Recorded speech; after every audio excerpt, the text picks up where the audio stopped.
You are Yahweh. You are Yahweh. Yahweh. Alpha and Omega. You are Yahweh. Yahweh. Alpha and Omega. Yozanzambe.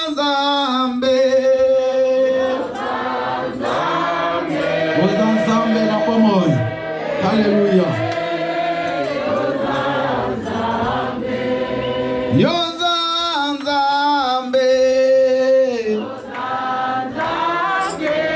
Oh.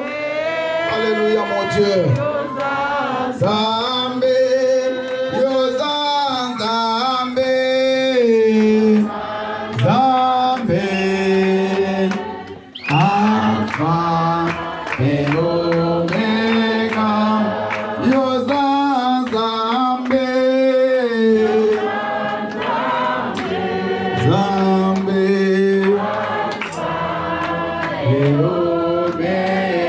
Tu es réellement le Dieu de gloire, le Dieu de force. Tu es la main cachée, l'éternel qui n'a pas changé. C'est toi qui nous as fait, Seigneur, tu nous as absolument. Et à travers cette grâce, mon Dieu, nous voit. Parce que tu es la pleine de la personne de Dieu. Qui est, Seigneur Dieu, celui qui est venu dans ce monde pour sauver l'humanité. La Bible dit que quand nous étions dans le péché, Jésus-Christ est mort pour nous. Papa, tu es le chemin, la vie, la vérité. La Bible dit que tu es le véritable pain qui est descendu du ciel. C'est toi la main cachée qui a été révélée dans le dernier temps. Que Dieu célèbre ton nom, Jésus, le seul intermédiaire entre le Père et les hommes. À toi la bonté, la majesté, au siècle des siècles. Au siècle des siècles. Qui règne et ton règne n'a pas de fin. Alléluia, tu es le Dieu créé parce que personne n'est à créer.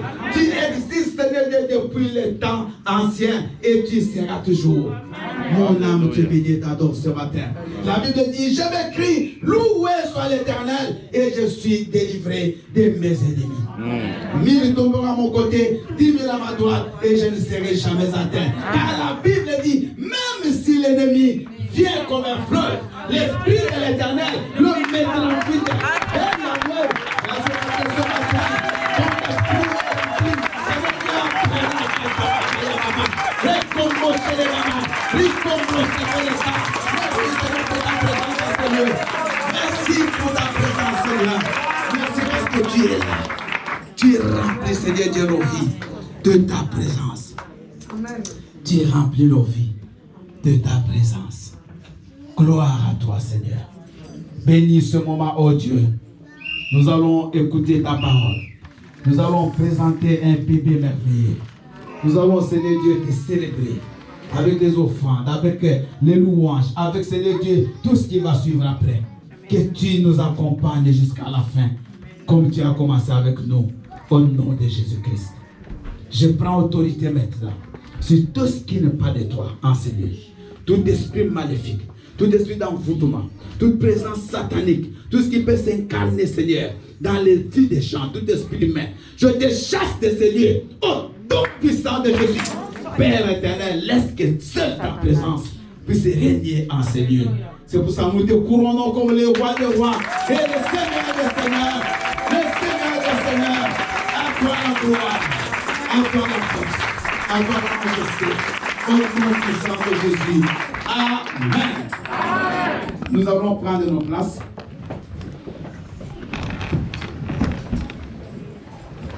Alléluia. Il est vivant. Je vous salue tous au nom puissant de Jésus. C'est très important pour l'Église et pour vous qui êtes là. Nous allons encore prier. Seigneur, merci une fois de plus pour ce message. Laisse que l'attention de ton peuple soit maintenant attirée vers toi. Que ce message prenne une place importante dans leur vie. Manifeste ton amour, oh mon Dieu. Souviens-toi, Seigneur, de leur sacrifice. Ils ont quitté leur maison. Ils sont venus ici pour toi. Parle-nous. Parle-moi également. Au nom de Jésus. Amen. Acclamons très très fort Jésus. Amen.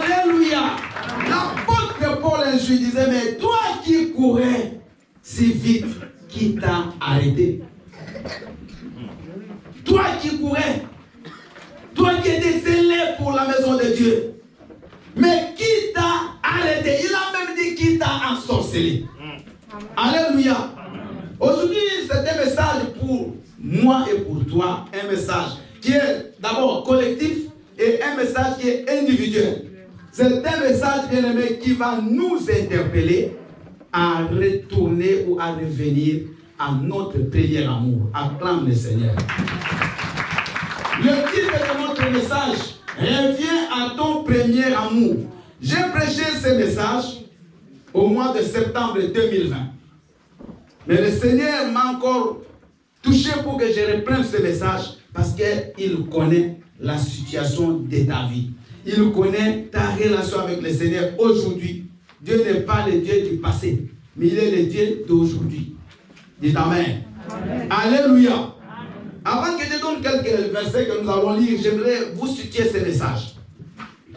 Nous allons parler aujourd'hui de l'église d'Éphèse, dans le livre d'Apocalypse, parce que c'est un livre qui est un peu compliqué. Beaucoup de gens hésitent d'aller en profondeur, mais c'est un livre très riche. C'est quand vous êtes déjà au début du livre, Jean, il dit ce qui est, ce qui sera, ce qu'il voit. Alors, nous allons bien aimer aujourd'hui parler de ce qui est. Parce que ce qui sera, on parle de l'enlèvement et de ce qui va se passer après l'enlèvement. On a la grâce ici, on a déjà suivi ce séminaire.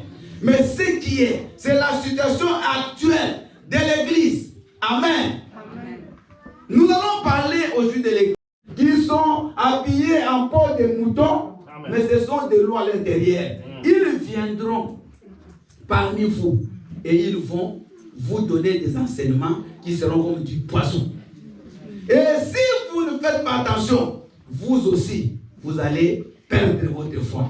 Et il a parlé de ces gens. À la fin, vous savez l'histoire. Il y a certains comme Alexandre, comme Hyménée, déjà que Paul a même livré au diable, qui ont commencé à donner de faux enseignements à Éphèse. Dire par exemple que le mariage, les gens ne doivent pas se marier, et la viande, on ne doit pas la manger. Et ils sont avec ces enseignements-là qui ont commencé à attaquer l'église d'Éphèse. Vous savez, il y a des maladies dans la vie d'une personne qui peuvent commencer aujourd'hui, mais les faits, vous les verrez après 20 ans. Amen. Alléluia. Amen. Donc ça entre comme la poliomyélite. La poliomyélite, non, ça directement quand elle entre là, tu vas voir quelqu'un ne marche plus. Mais la sclérose en plaques, c'est une maladie qui fait les mêmes effets que la poliomyélite, mais elle peut prendre 20 ans.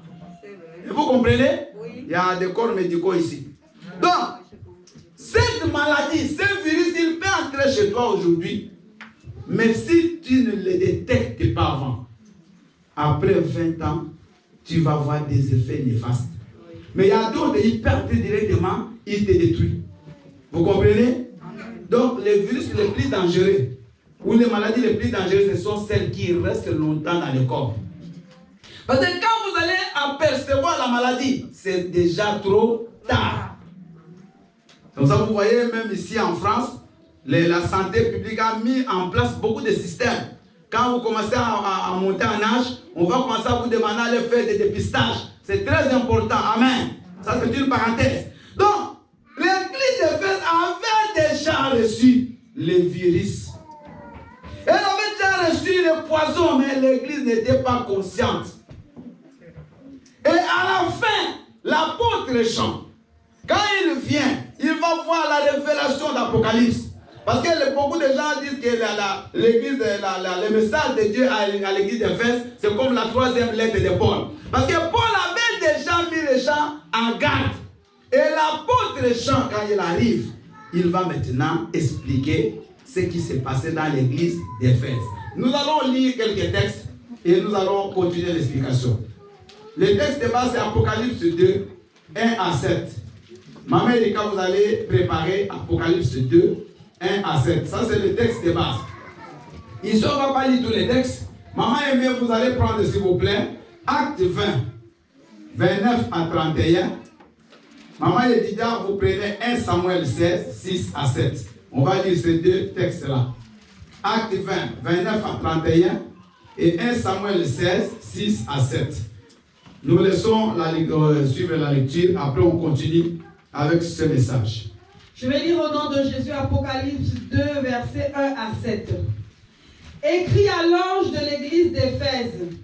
Voici ce que dit celui qui tient les 7 étoiles dans sa main droite, celui qui marche au milieu des 7 chandeliers d'or. Je connais tes œuvres, ton travail et ta persévérance. Je sais que tu ne peux supporter les méchants, que tu as éprouvé ceux qui se disent apôtres et qui ne le sont pas, et que tu les as trouvés menteurs, que tu as de la persévérance, que tu as souffert à cause de mon nom, et que tu ne t'es point lassé. Mais ce que j'ai contre toi, c'est que tu as abandonné ton premier amour. Souviens-toi donc d'où tu es tombé. Repens-toi et pratique tes premières œuvres. Sinon, je viendrai à toi et j'ôterai ton chandelier de sa place, à moins que tu ne te repentes. Tu as pourtant ceci, c'est que tu es les œuvres des Nicolaïtes, œuvres que je hais aussi. Que celui qui a des oreilles entende ce que l'Esprit dit aux églises. À celui qui vaincra, je donnerai à manger de l'arbre de vie, qui est dans le paradis de Dieu. Parole du Seigneur. Amen. Acclamons pour la parole du Seigneur. Nous allons suivre la deuxième lecture chez Maman Aimée. Alléluia. Amen. Nous lisons la parole de Dieu dans le livre des Actes des Apôtres, chapitre 20, versets 29 à 31. Je lis au nom de Jésus. Amen. Je sais qu'il s'introduira parmi vous, après mon départ, des loups cruels qui n'épargneront pas le troupeau. Et qu'il s'élèvera du milieu de vous des hommes qui enseigneront des choses pernicieuses pour entraîner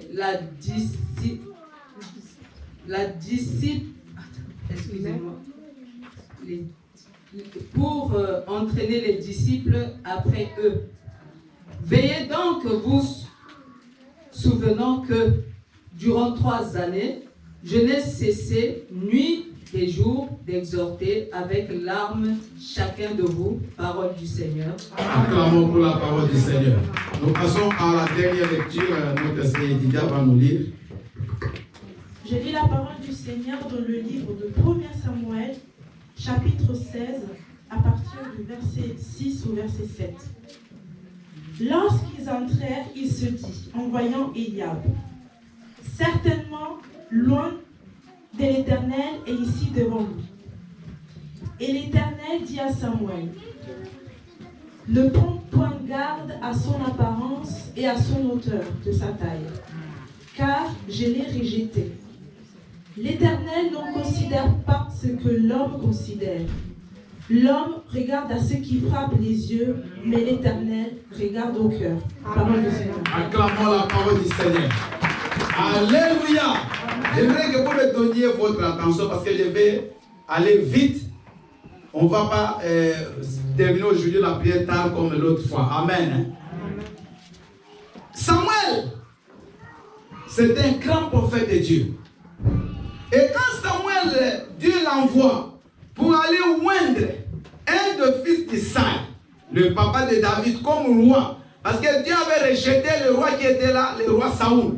Maintenant, on envoie Samuel dans la famille d'Isaïe, du papa de David. Mais Samuel, Dieu ne lui avait pas dit qui était le garçon qui devait devenir roi. Alors quand Samuel entre dans la maison d'Isaïe, la première personne qu'il voit, c'est le fils aîné, Eliab. Un monsieur de vrai gabarit. Il lançait fort. Et donc, allez voir, m'a dit non, ça c'est l'homme qui doit être roi. Alléluia. Samuel aussi en tant qu'homme, il va être tenté à oindre Eliab comme roi d'Israël. Il va même prendre la corne d'huile qu'il avait amenée. Mais dès qu'il prend la corne, il veut oindre Eliab, il dit, attention, arrête. Celui-là, je l'ai rejeté. Maintenant, Dieu va dire à Samuel, il dit, l'homme regarde ce qui frappe aux yeux. L'homme regarde l'apparence. Mais moi, je regarde au cœur. Les yeux de Dieu sondent dans le ténèbre. Dieu te voit. Bien, écoutez, même moi, ton pasteur, je ne connais pas ta vie. C'est impossible que je te connaisse. Je peux peut-être connaître quelque chose de ta vie. Dieu peut me révéler. Mais c'est Dieu qui te connaît plus que tout le monde. Vous savez, aujourd'hui, beaucoup de gens sont même négligés, même dans certaines entreprises, dans la société, dans les églises, à cause de l'apparence. Vous allez voir dans certaines églises, pour donner exemple une responsabilité à quelqu'un, on regarde l'apparence. On regarde la bourse ou l'argent qu'il a. S'il a beaucoup d'argent, on lui donne le poste. Celui qui est toujours bien habillé, on le considère. Celui qui est mal habillé, on le dénigre. Et ça, c'est l'humain. L'homme, c'est comme ça. Amen. Tu es chez toi, tu reçois quelqu'un qui est bien bâti, bien habillé, tu vas chercher un bon verre. Mais si tu vois un monsieur qui vient dégingandé, des habits troués, des souliers, je ne sais pas quelle forme, tu lui donnes dans un gobelet de plastique de l'eau. Ça, ce sont des choses qui arrivent. Des choses peut-être que toi aussi tu as déjà faites. Parce que nous regardons l'apparence. Mais Dieu n'est pas trompé par l'apparence. Alléluia. Dieu lui connaît qui lui appartient et qui ne lui appartient pas. Amen. Je ne suis pas sorti de mon message. Je suis dans le message. Parce que l'église d'Éphèse, c'est ça le problème. C'était une église en apparence. Une église puissante. Une église forte. Une église grande. Une église où il y avait l'Esprit de Dieu. Mais Dieu, à travers l'apôtre Jean, il dit, c'est que j'ai contre toi. Vous voyez, dans cette église, quand Dieu présente l'église, il dit, par la l'ange de l'église d'Éphèse. Quand on parle de l'ange ici, angelos, ça signifie qu'on parle d'un ancien, d'un surveillant, donc d'un homme de Dieu. Dieu parle au pasteur, que moi je suis, il parle de l'église, du centre évangélique, réconciliation et restauration. Il parle aussi de moi et de toi qui prions dans cette église. Dieu nous parle, il nous met en garde. Dieu ne nie pas. Il ne dit pas que tu es toujours mauvais, non. Parce que quand vous lisez la première partie, la Bible dit, je connais tes œuvres. Amen. Amen. Donc Dieu reconnaît ce que tu fais de bien. Amen. Il reconnaît. Dieu n'est pas ingrat. Tout ce que tu fais de bon, Dieu le voit. Dieu dit, il encourage au début. Il dit, je connais tes œuvres. Il continue, il dit, je connais ton travail. Je connais la persévérance. Je sais aussi que tu ne peux supporter les méchants. Amen. Alléluia. Amen. Dieu connaît, bien aimé, ce que nous faisons. Ne fais jamais des choses pour les hommes. Ne te décourage pas à faire le bien parce que quelqu'un t'a mal regardé, parce que quelqu'un t'a mal parlé, parce que quelqu'un a fait je ne sais pas quel comportement qui ne t'a pas plu, et toi aussi tu te décourages. Vous savez, c'est ça le problème des chrétiens aujourd'hui. Ils sont rapidement découragés. Ils sont très sensibles. Ils sont plus dans les petits détails. Ah, on m'a fait ceci. Moi, je ne veux plus faire. On m'a regardé mal. On m'a critiqué. Il y a toujours quelque chose. Alléluia. Dieu dit qu'il connaît ton amour. C'est-à-dire, ne te refroidis pas. Continue à faire le bien. Quelle que soit la réaction des hommes. Parce que tout ce que nous faisons pour Dieu. Amen. Alléluia. Même si moi je donne à ma sœur, mais je vois Dieu derrière. Je ne peux pas voir Dieu donner à Dieu comme ça. Donc je vais donner à Dieu derrière une personne. Mais le but c'est Dieu. Donc quand nous faisons des bonnes œuvres, continuons à les faire. Maintenant, qu'est-ce qui s'est passé? L'apôtre Jean, Dieu lui dit que malgré les bonnes œuvres, malgré l'amour, malgré qu'ils avaient une foi, les gens, les Éphésiens, malgré qu'ils étaient actifs, malgré qu'ils étaient stables, ils avaient la connaissance de la parole de Dieu. Mais, voici ce que j'ai contre toi. C'est là où on va s'asseoir. Vous voyez, le mal, comment on dit, il annule le bien qu'ils ont fait. Alléluia. Maintenant, Dieu dit ceci. Mais ce que j'ai contre toi, dis ce que Dieu a contre moi. Alléluia. Ce que j'ai contre toi, c'est que tu as abandonné ton premier amour. On acclame même. C'est inutile. Non.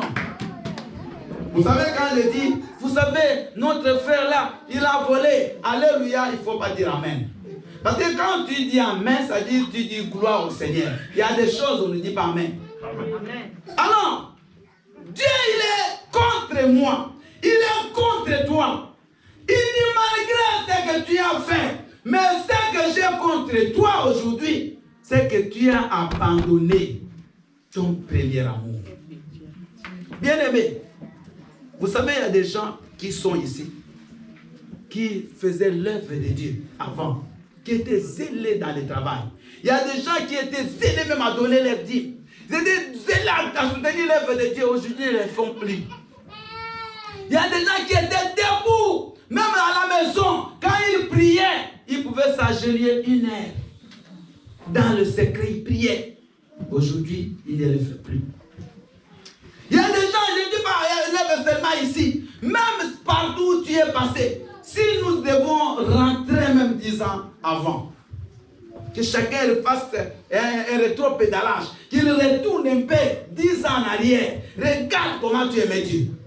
Regarde comment tu servais Dieu. Regarde quand tu es arrivé dans la maison du Seigneur.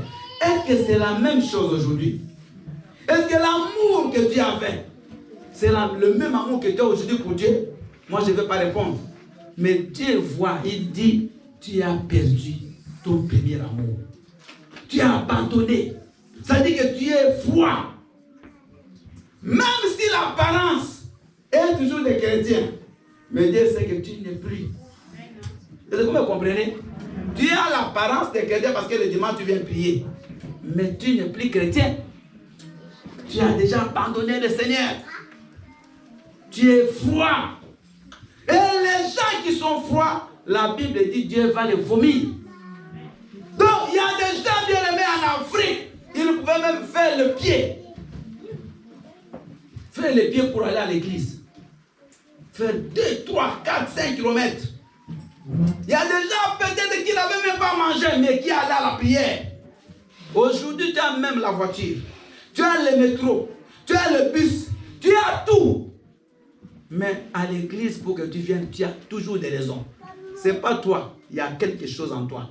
Il y a un virus qui est déjà là. Qui est en train de te détruire petit à petit, mais tu ne comprends pas. Qui te refroidit. Maman, je ne suis pas venu ici pour te caresser, pardon. Je n'ai pas besoin. Parce que moi aussi, Dieu me parle. Quand nous, on a reçu Jésus à 37 ans, bien aimé, mais quelle zèle. Moi, j'ai prêché dans les marchés publics. Vous voyez les marchés publics en Afrique?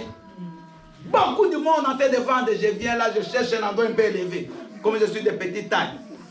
Je monte, je quoi. Alléluia, j'écris. Les gens me regardent, je commence à bombarder la parole. J'ai vu des gens qui se s'agenouillent dans le marché là pour recevoir Jésus. Je suis entré dans des bus, de grands autocars, je prêche. Dans les hôpitaux, n'en parlons pas. Où est-ce que, le matin, 5 heures, je suis debout déjà dans les rues en train de prêcher, les gens sont en train de dormir, je passe, je prêche. Est-ce que je le fais encore? Enfant, quand tu étais en Afrique, tu étais zélé. Tu étais à l'église, tu chantais à la chorale, tu donnais ton argent pour Dieu. Depuis que tu es venu en Europe, tout ça, c'est l'Afrique. Les chrétiens actuels sont comme des caméléons. Ils changent selon les endroits. Quand vous allez un jour aller au Canada, vous prenez la couleur des chrétiens du Canada. Mais est-ce que vous me comprenez? Les cas, cet animal, il est formidable. Il change de couleur. Donc tu as tout perdu, mais tu ne fais que changer de couleur. Tu n'as même plus Dieu. Là, comme tu es là, tu es froid. Tu es seulement, c'est comme si on te tire. Mais toi-même, tu ne peux pas venir seul. Si on ne te dit pas, viens à la prière. Il y a des gens bien aimés qui sont comme ça, refroidis. Et Dieu dit, retourne à ton premier amour. C'est une obligation. Bien aimé, ne jouons pas. Jésus-Christ revient. Il n'y aura plus une année. Écoutez, je ne vous donne pas une prophète, mais je vous dis une réalité. Il n'y aura plus une année où tout sera bien. C'est fini. Vous me suivez? Oh non, moi j'attends l'année 2023, je vais vivre ma vie. Ça n'existera plus. Ça n'existera plus. Toutes les années auront leurs problèmes. Parce que les temps sont déjà là. Les temps sont là. Le Seigneur est en chemin. Tout ce qui est déjà dit pour qu'il revienne est déjà là. Il attend que toi, que tu reviennes à ton premier amour. Toi qui vis encore dans une vie de péché, mais tu as encore le temps. Est-ce que ça c'est le temps que tu vives le péché? Alléluia. Toi qui étais en train de gagner les âmes avant, aujourd'hui tu es dans le mal. Toi qui avais horreur de la cigarette, aujourd'hui tu as repris à fumer. Toi qui ne pouvais même pas supporter l'odeur de la bière, aujourd'hui mes chrétiens, tu bois encore la bière. Il n'y a plus rien. Le Saint-Esprit ne te parle plus. Tu es devenu une statuette, mais vivante. Jésus-Christ était en colère quand il parlait aux pharisiens. Il dit malheur à vos pharisiens, espèce de tombeaux blanchis. Vous avez l'apparence de gens de bien, mais à l'intérieur, c'est comme un cimetière rempli d'os. Les pharisiens, ce n'étaient pas n'importe qui, c'était comme des pasteurs, les soupes de l'église. Mais ils avaient seulement l'apparence avec des torches, des costumes. Mais à l'intérieur, c'était rien. C'est ce que nous sommes aujourd'hui. Jésus, quand il vous voit, il pleure, il a pitié de nous. Mais les gens, ils vont dans les églises, mais ils n'ont plus Dieu. Les gens sont faibles. Les gens, pour prier, ça devient très compliqué. Bien aimé, écoute-moi. Dans les choses de Dieu, nous devons exceller. La Bible dit, vous irez compléter de gloire et de progrès. Maintenant, si toi, tu ne vas plus de gloire en gloire, tu es stagnant, tu es statique, donc tu ne bouges pas. C'est-à-dire quelque chose.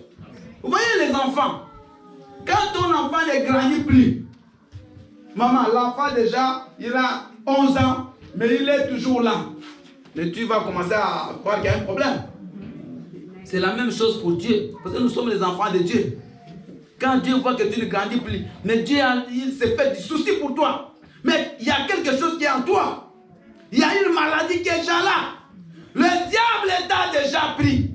Vous voyez, Paul parlait, il parlait déjà aux Éphésiens. C'est maman aimée qui a lu. Il a dit, il s'introduira après moi des loups qui vont commencer à vous enseigner des fausses doctrines.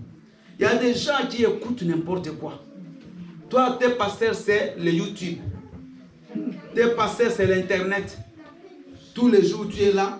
Quand tu changes celui-ci, après, tu vas à l'autre. Tu ne l'as jamais vu. Tu le connais seulement sur YouTube. Donc, même quand il prêche là, il peut même prêcher là, la chemise, mais là, il est en culotte. Tu ne le vois pas. Alléluia.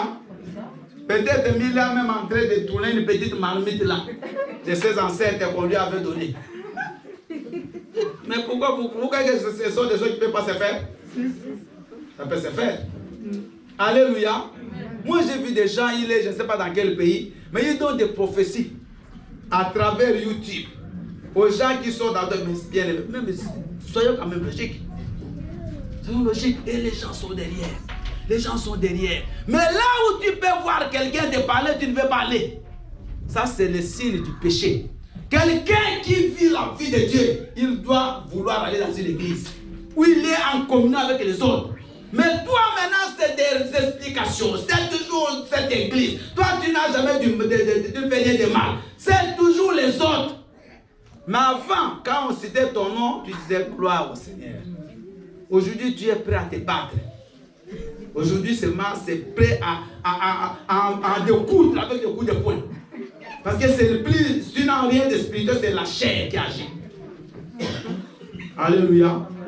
Quand on donne un programme de jeûne, tu sens que tu vas mourir. Donc, on fait 3 jours, ça devient difficile. Mais avant, tu faisais 7 jours.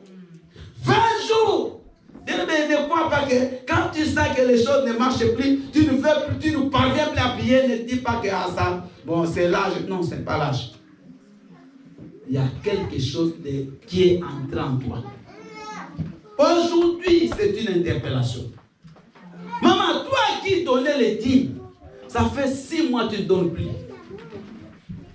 Avant, quand tu donnais, tu n'avais pas de problème à la famille. Tu n'avais pas de facture à payer. Mais voyez comment le diable fait. Il va commencer à te montrer des choses. Mais les mêmes choses étaient déjà là. Non, tu ne vois pas ton père, ta mère, tu ne vois pas les factures. Mais les factures là, tu les payais déjà. Quand tu avais les aides, quand tu aimais Dieu, tu payais les factures. Tu soutenais l'œuvre de Dieu. Aujourd'hui, tu es plus comme un juge en train de voir. Quand toi tu entres là, tu n'es pas venu payer, mais tu es venu voir ce que tu vas aller reporter dehors. Vous voyez? Donc les envoyés des ténèbres. Tu ouvres bien les yeux. Dès qu'on te l'appelle, tu téléphone. Donc toi tu ne veux même pas venir prier. Parce que tu n'as plus rien de Dieu. Maman, reviens aujourd'hui à Dieu. Papa, reviens, ne joue pas avec ta vie. Ne joue pas avec ton salut.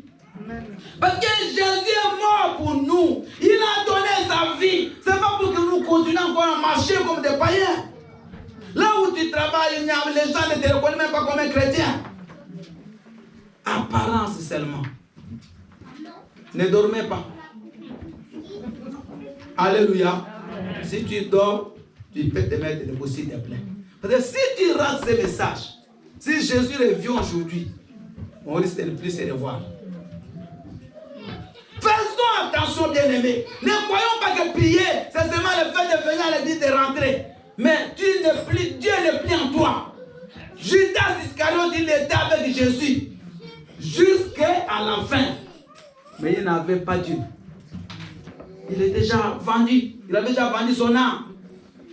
Et les gens bien-aimés qui sont les fraudistes, ce sont les gens qui créent les désordres dans les églises. Vous voyez quelqu'un qui est zélé, c'est rare que tu le vois faire les désordres.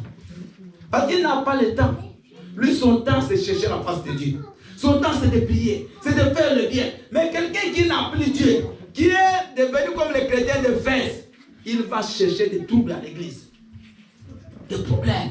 Toujours regarder, toujours qu'est-ce que... Mais c'est l'argent qu'on a donné. Oui, qu'est-ce qu'on a fait? Avant, quand tu donnais, tu ne demandais même pas. Quand tu avais Dieu. Maintenant que tu ne l'as pas, tu veux suivre ton argent que tu as donné à Dieu.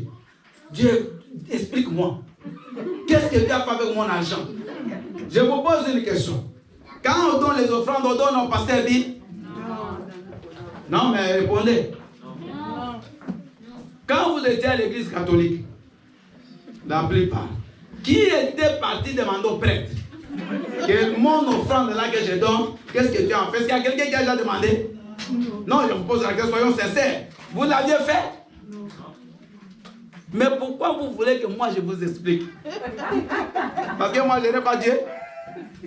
Mais moi je vous explique quand même. Amen. Vous savez bien, le monde est compliqué. Même on vous explique, vous ne croyez pas. Ceux qui ne vous expliquent pas, vous les critiquez. Autant faire ce que Dieu fait. Amen. Maman, tu vois, quand tu n'es pas avec Dieu, quand tu es refroidi, tu vas t'occuper des futilités. Vous allez passer votre temps aux choses inutiles. Parce que quelqu'un qui a Dieu n'a pas ce temps-là. Aujourd'hui, c'est une interpellation. Aujourd'hui, tous, nous devons retourner à notre premier amour. L'amour où tu étais capable, même si tu as faim, même si tu as la souffrance, même si tu demandes quelque chose que tu n'as pas encore reçu, tu continues à payer. Tu continues à t'attacher. On ne va plus t'appeler au téléphone pour que tu viennes le dimanche. Mais c'est automatique. Moi, personne parmi vous ne m'a appelé parce que je voulais te voir à l'église. Personne ne m'appelle. Je viens seul. Même si je suis malade, je viens. Mais toi, pour que Dieu, il faut que moi je t'appelle. Alléluia. Alléluia. Bien-aimé, est-ce que Dieu te parle ce matin? Amen. Apparence, ça c'est l'extérieur. Mais Dieu connaît ta vie. Amen. Dis, le Seigneur me connaît. Le Seigneur me connaît. Non, j'aimerais qu'on le dise, le Seigneur me connaît. Le Seigneur me connaît. Bien-aimé, même ce que tu as fait hier la nuit, Dieu t'a vu. Alléluia. Quand tu as menti, Dieu te voyait. Quand tu critiquais l'église, Dieu te voyait. Quand tu parlais, je ne sais pas quoi pour les gens, Dieu te voyait. Donc faisons attention, chrétiens. Ne soyons pas des gens qui commencent avec Dieu et qui finissent sans Dieu. Ça, c'est un danger. Les Éphésiens, ils ont commencé avec Dieu, mais ils étaient en train de finir sans Dieu.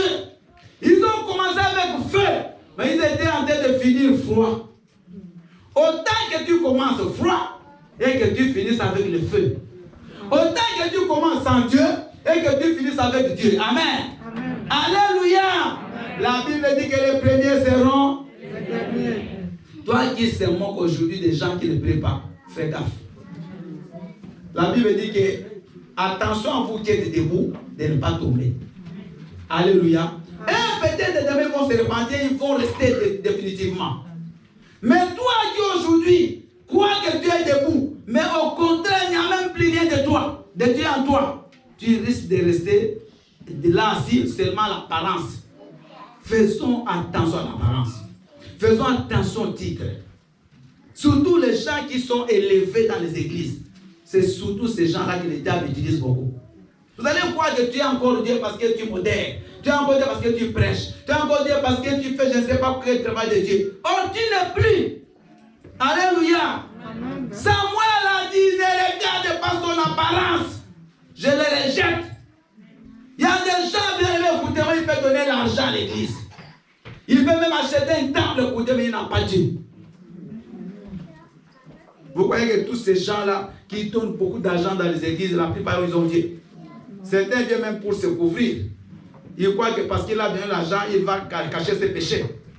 Alléluia. Amen. Moi, j'aimerais que tu donnes ton argent, mais d'abord donne ton cœur à Dieu. Amen. Donne ta vie à Dieu. Maman, engage-toi. Engage-toi. Reprends ton amour. Reprends ce que tu faisais avant. Avant, tu étais à l'église. Tu chantais à la chorale. Tu faisais un travail de Dieu. Aujourd'hui, tu ne fais plus rien. Parce que tu as des raisons, bien sûr. Mais si Dieu commence aussi à avoir des raisons pour te bénir, vous voyez que Dieu est obligé de te bénir? Non. Et c'est toi donc, Dieu te bénit, ton fils, comment on l'appelle? Ton enfant, je ne sais pas, les gens qu'on envoie là, ils font ce qu'ils veulent, ce que le patron veut. Non. Dieu veut aussi voir son intérêt. Alléluia. Alléluia. Amen. Quand nous sommes venus le matin, nous avons demandé à Dieu, Seigneur, bénis-moi. Cette année, j'aimerais faire ceci. Mais quel est l'intérêt de Dieu dans ce que tu as demandé? Ou qu'est-ce que toi tu fais pour Dieu? Depuis qu'on ne parle pas, on ne parle pas. Depuis que la semaine a commencé, tu as prié combien de fois? Tu as lu la Bible combien de fois? 15 jours. Mais tu veux que Dieu te bénisse. Alléluia. Amen. Chrétien, réveille-toi. Chrétien de l'Europe, je m'adresse à vous, les chrétiens de l'Europe. Réveillez-vous. Ne croyez pas parce que vous êtes en Europe que vous êtes partis au ciel. C'est faux. L'Europe, ce n'est pas le ciel. Amen. Quand je suis parti de mon pays, du Congo-Kinshasa, j'arrive en Angola. La première ville, je suis parti, c'était à Cabinda, une province, la ville de Maman Mala qui est là. J'arrive là, j'ai fait un séminaire dans une grande église de Cabinda. Maintenant, le modérateur, je ne comprenais pas, il y avait un cri qu'il lançait. Chaque fois que le message passait, le modérateur va crier Yahweh! Tout le monde va répondre à Luanda. Qu'est-ce que ça signifie? Moi, je ne comprenais pas. Donc, quand je presse le message, je dis qu'il lance les cris Yahweh! Tout le monde à Luanda. Après, j'ai posé la question au pasteur de l'église, mais qu'est-ce que ça signifie? Il dit non, pasteur, tu vois tous ces gens qui sont là, ils sont venus la plupart du Congo, qui sont des Brazzaville, pour aller en Luanda. Mais Luanda, c'est comme aller en Europe. Les gens qui sont passés par là le savent. Bien aimé, très compliqué pour aller parce qu'ils font des documents et l'Angola c'est vraiment comme ça. Ils sont logiques. Amen. Maintenant, tous ces gens qui venaient à l'église, ils priaient pour que Dieu ouvre la porte de Rwanda. Moi, comme j'avais le visa, moi je suis venu en Angola avec mon visa. Je suis allé à Luanda sans problème. Maintenant, quand j'arrive à Luanda, tout le monde est Europe. Oh. Moi, je croyais qu'à Luanda, c'est la fin de la souffrance. Mais malgré qu'ils sont ici, ils veulent encore aller en Europe. Dieu a fait grâce. Moi aussi, je suis venu en Europe. Et moi aussi, je vous suis. J'arrive ici. Il y a des gens qui croient qu'ils sont au ciel. Non. Tu n'es pas encore arrivé.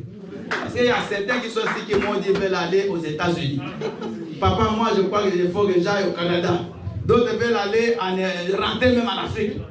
Vous voyez, on tourne. On tourne. La fin, c'est le ciel. Amen. Alléluia. Alors, garde ton amour. Garde ton zèle. Garde l'amour que tu avais pour Dieu, maman. C'est quand tu étais à Rwanda là. Quand tu étais à Kabinda, tu disais Rwanda. Cet amour-là qui t'a mené le matin à l'église.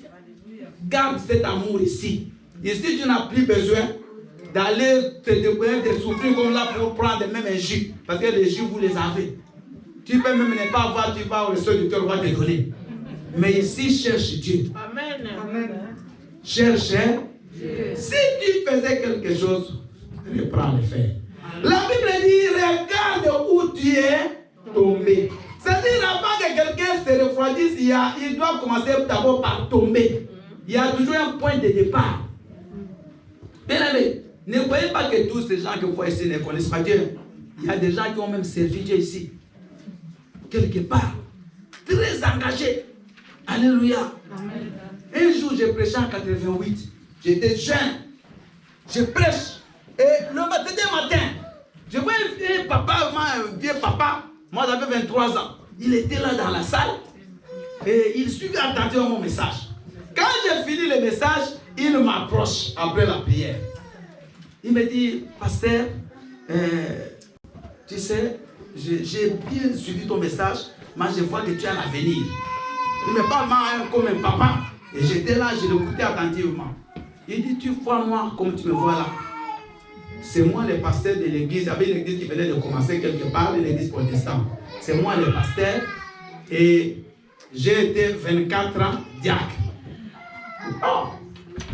23 ans depuis que j'ai été ordonné pasteur. Donc si tu prends 23 et 24, ça fait 40 combien? Qu'il était serviteur de Dieu déjà. Mais moi, quand je prêchais avec les ailes des enfants, amen, je croyais que j'étais l'unique. Mais lui me dit, papa, calme-toi. Il m'a vraiment donné une leçon. Il dit, je vois que tu as l'avenir, mais calme-toi. Moi, c'est 44, 40, 45. Dit, c'est papa. Alléluia. Donc, quand tu vois les gens dans les églises, ne crois pas qu'ils ne connaissent pas Dieu. Mais souvent, la plupart sont refroidis. Vous comprenez? Bien, mais j'aimerais vous dire une chose réelle. Quelqu'un qui est zélé, partout il ira, il sera zélé. Amen. C'est comme un feu. Un feu qui brille chez quelqu'un. Bien, mais ça, tu ne vas pas le contenir. C'est impossible. Quelqu'un qui sert Dieu, partout il ira, il va même voir le pasteur. Il dit, moi, je servais Dieu. J'ai besoin de le servir. Bien aimé. Mais tu vois quelqu'un, il vient, il se met dans la foule. Mais il était diacre. Il était pasteur. C'est pas normal. Il y a quelque chose en toi. Alléluia. Amen. Il y a quelque chose en toi. Amen.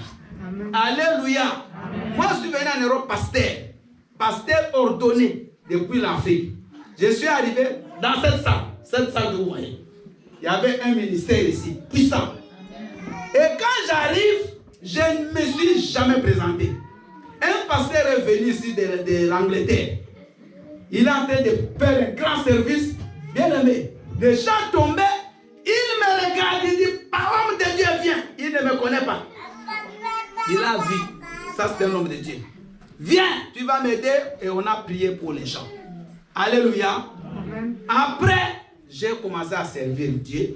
Et j'ai fait le tour de toute l'Europe. Je n'ai jamais faussé. Parce que ça doit brûler. Tu ne peux pas te cacher. Tu ne peux pas rester là, ne rien faire. Un enfant de Dieu doit faire quelque chose pour la maison de son père. Alléluia. Il y a des gens qui travaillent pour Dieu ici, que moi je n'ai jamais connu avant. Je les ai rencontrés, c'était ils sont venus me voir. Mais aujourd'hui, ils sont zélés. Parce que quand je suis leur histoire, ils étaient zélés aussi là où ils étaient. Mais toi, tu étais zélé là-bas. Ici, tu es froid. Ce n'est pas possible. Ne crois pas que tu travailles pour l'homme. Tu travailles pour Dieu. Mais Dieu te dit, pour terminer, regarde où tu es tombé. Qu'est-ce qui fait que tu n'es plus zélé? Qu'est-ce qui fait que tu n'as plus l'amour de Dieu? Qu'est-ce qui fait que tu ne donnes plus à Dieu? Qu'est-ce qui fait que tu ne t'engages plus? Qu'est-ce qui fait que tu as repris la boisson? Qu'est-ce qui fait que tu as repris la cigarette? Tu as repris la vie des femmes? Tu as repris la vie des choses que tu avais refusées? Pourquoi? Pose-toi une question quand même. Un bon parent, quand l'enfant ramène les résultats de l'école, il doit bien regarder comment l'enfant travaillait. Si en mathématiques, avant, il avait toujours, exemple, 15 de moyenne. Maintenant, il te ramène, il a 5. Il y a quelque chose. Alléluia. Il faut peut-être que soit l'enfant n'est pas bien à la maison, soit il est maltraité par les parents, soit que l'enfant n'étudie pas bien, soit il commence à faire beaucoup de jeux. Donc, il faut chercher la cause.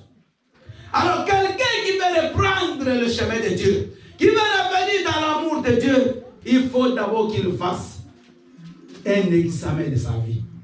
Il faut qu'il cherche la cause. Pourquoi il est devenu comme ça? Pourquoi avant je chantais? Pourquoi avant je faisais l'œuvre de Dieu? Pourquoi avant j'arrivais à 10 heures, je suis à l'église? Maintenant j'arrive toujours avec un retard d'une heure. Un retard de 30 minutes. Mais il faut se poser des questions. Il faut pas croire que vous êtes des super chrétiens, vous connaissez tout. Non. C'est dans des petits détails. Alléluia. Alléluia. Aujourd'hui, tu travailles quelque part. Tu commences à arriver toujours en retard. Bien aimé, même si tu es ingénieur, même si c'est toi qui fais le projet de l'entreprise pour que ça évolue, on peut te mettre de côté. Alléluia. Regarde où tu es tombé. Et la Bible dit, sinon, j'ai ôterai. Vous voyez la menace de Dieu? Sinon, j'ai ôterai même les chandeliers d'or. Dieu nous menace que si nous ne nous repentons pas, si nous ne retournons pas à notre premier amour, il va, bien aimé, t'enlever même de ce monde. Il va enlever l'étoile qui est en toi. Et les églises là que je vous dis, les effets sont déjà fermées. Beaucoup d'églises là, Philadelphie, là, Odyssée, tout ça, fermées. Ils sont tombés sous le jugement de Dieu. Ils ont été carrément fermés. Et Dieu ajoute que tu ne mangeras pas l'arbre de la vie qui est dans le paradis. Mais si tu te repens, amen. Si tu reviens, alléluia, tu mangeras de l'arbre qui est dans le jardin, dans le paradis de Dieu. Alléluia. Il y a un arbre que Dieu avait planté. Il a dit, vous pouvez manger de tout, sauf celui-là.